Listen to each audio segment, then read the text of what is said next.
An older lady from a burning building, and somebody would still comment on, and it'd be caught on camera, and someone will still comment on the video and say you did something wrong.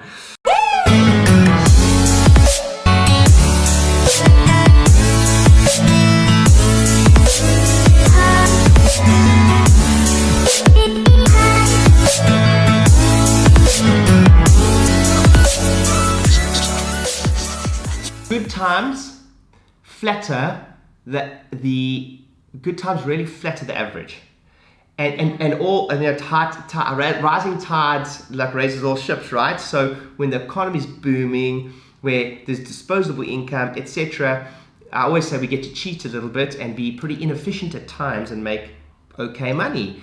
But now is when inefficiency will be punished in a way of revenue. I love your analogies.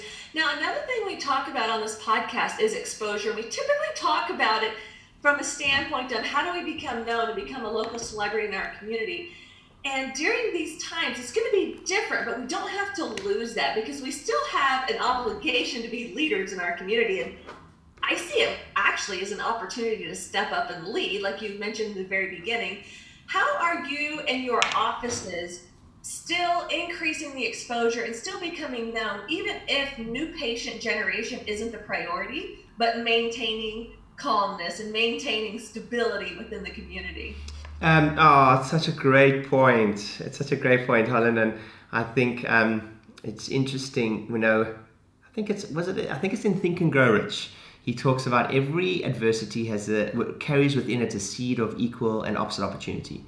And if you look what's happened in the marketplace with Facebook ads, for instance, so talking about exposure, immediately so many people have pulled their ad spends, and now it's kind of potentially going back to how it used to be. You can get views for even cheaper, and it's now that people that still stick to their guns, that still don't retract and still stay abundant and big right now while everyone's retracting.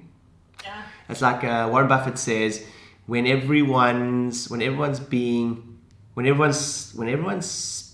or something along the lines, when everyone's spending, it's time to be a little bit thrifty, and when everyone's not spending, it's time to be greedy. If you will, from a perspective of now's the time to invest in that, because most people aren't, but means it's a bit cheaper for you.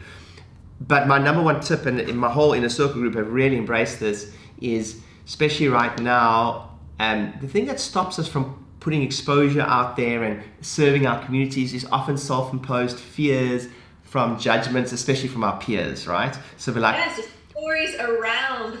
We're petrified what other people think of us, specifically the doc down the road, by the way. Petrified.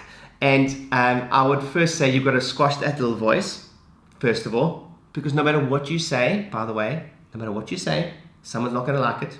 You could just look at the camera and say hello sweetly, and someone, or a good friend of mine who's massive online, a huge influence online, he says, you could save an older lady from a burning building, and somebody would still comment on, and it'd be caught on camera, and someone will still comment on the video and say you did something wrong. Hey guys, thanks for watching. Don't forget to hit the subscribe button and turn on the notifications so you know exactly when I'm coming on to give you a great tip.